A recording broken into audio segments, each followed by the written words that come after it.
You've probably seen a lot of videos with a title, "I replaced my MacBook with an iPad." In fact, I even made that video before multiple times over the years. But what if I told you that I've now done it? I've actually done it. For almost 6 months now, this M5 iPad Pro actually replaced my MacBook Air as my travel laptop. So what changed to make this possible? Well, a number of things really, but it all boils down to 3 major changes that made it possible for me to use this as my main travel laptop. Now, one big advantage of the iPad Pro is, of course, the Apple Pencil. And this one's made even better with our sponsor, Paperlike. Paperlike's pencil grip makes note-taking or drawing much more stable, and their glove prevents accidental touches too. But their paper-feeling screen protector ties everything so well together because it makes the entire display feel so much nicer. So check out Paperlike by using the links below. Okay, so now the first change is a number of significant UX improvements in iPadOS 26 that finally made it way closer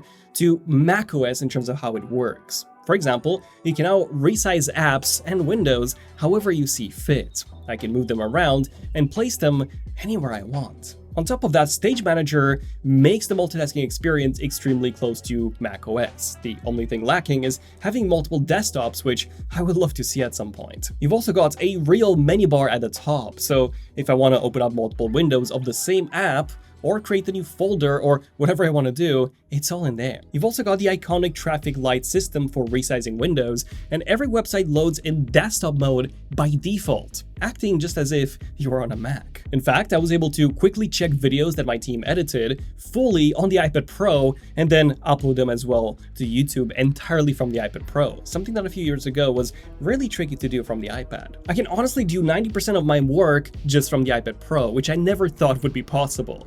But there's one thing that actually makes the iPadOS experience even better than macOS, and that is mobile apps. You see, whenever I use my MacBook, I mostly use the web browser and a collection of desktop apps like Notion, Claude, TickTick, and so on. But mobile apps over the past few years have actually become so good that in some cases, they're even better than what you've got on a desktop. Take Facebook Messenger, for example.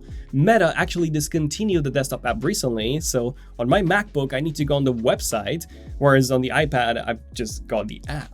I can also use the Lumix Lab app to control my camera, which I cannot do from the MacBook easily. And I can also use Instagram directly on the iPad Pro to post all of my content instead of the website, which is a far more inferior experience. So in a lot of cases, the iPad is actually better because you've got native app support, which the MacBook doesn't always have. And even Photoshop, which used to be pretty poor on the iPad, has now received a ton of updates, with things like image generation, so you can use AI to create or edit images just as easily as you can on a MacBook. It's not perfect though. Some apps like Notion are still better on desktop, and Claude on the iPad doesn't have Cowork or Claude Code.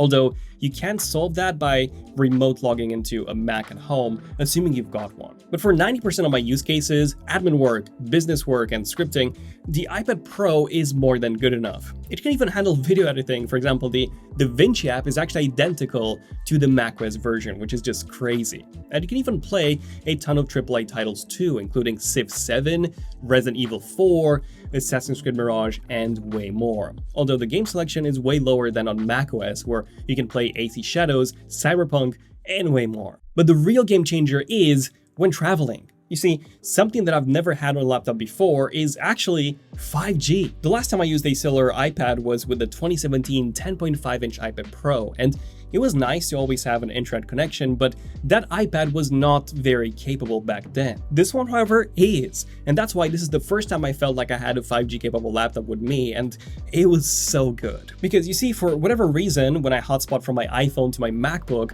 there's like a 60% chance that it will glitch out. It will connect to the hotspot, but I wouldn't have any internet on the MacBook itself, despite it working fine on the iPhone. And this, by the way, has been happening for years now, no matter which iPhone or MacBook combo I used. With the iPad Pro, however, I've never had this issue. I'm always connected to the internet, and I actually get better signal than when hotspotting from my iPhone, especially on a train, probably due to it having a larger antenna. These are the 3 main things that allowed me to switch to the iPad Pro on the go. And I'm saying on the go because here in the office, I'm still using my MacBook for multi-display support. So I've got my MacBook connected to my studio display, and the iPad Pro, by the way, can also drive studio display as well in full 5K and even 120Hz if you've got the studio display XDR, which is really impressive. However, something like a MacBook Air can also use the iPad Pro as an external display, which means that Apple sees the iPad still as an accessory rather than a main device. Even the Vision Pro works as an external display for the MacBook, but not the iPad, so I really do hope Apple changes this soon. But on the go, when I don't really use multiple displays, the iPad Pro is so much better than my MacBook Air. Not just for the 3 reasons that I mentioned, 5G, apps, and UX, but you also get a significantly better display that's OLED with perfect black levels and more than 3 times the brightness of the Air's display. So watching movies or using it outdoors is a world better experience compared to the MacBook Air. Even our wallpapers look simply stunning on the iPad Pro's OLED display, and they're also crazy sharp since they're all in 8K, links down below by the way. Also, the speakers. Despite being way thinner than a MacBook Air, the iPad Pro actually sounds significantly better. Here's a quick test for that.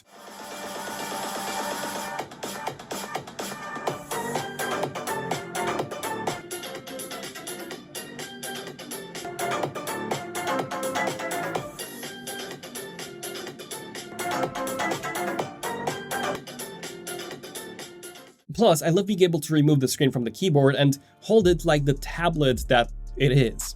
Cannot do that with the Air. Then Face ID is crazy useful to have.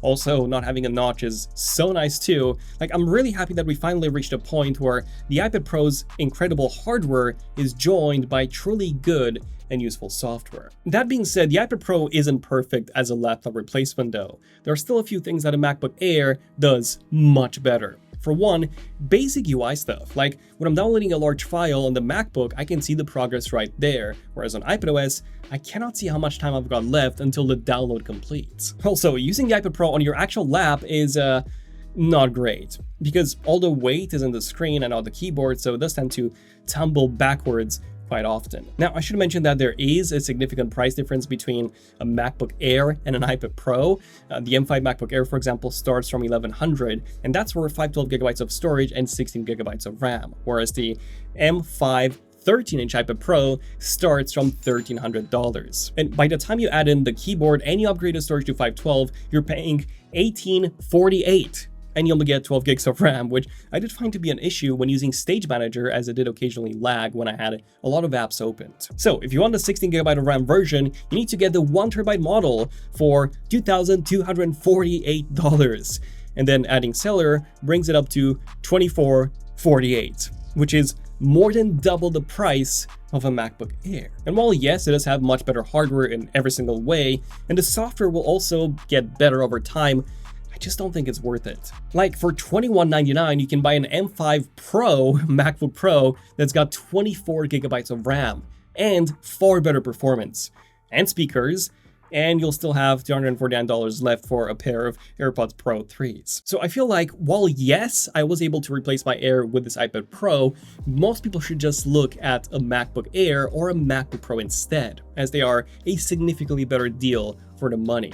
Now, if you still really want an iPad experience, but you don't want to spend over $2,000, then this M4 iPad Air is honestly a super solid option at $1,418 for the same 512GB configuration. I mean, sure, you don't get the OLED display or Face ID or even the M5 chip, but you still get a very capable tablet with the M4 chip, and all of the iPadOS 26 improvements for people who want this two-in-one type of device rather than sticking with a MacBook. But what would you guys pick? Would you go for an iPad Pro, or would you go for a MacBook Air? Or maybe even a MacBook Neo that is actually an incredible deal right now? Let me know down below. Don't forget to check out our app wallpapers for some stunning designs like this one and this one behind me. I'm Daniel, this is ZONEofTECH, and I'll see you guys in the next one. ZONEofTECH, signing out. Cheers.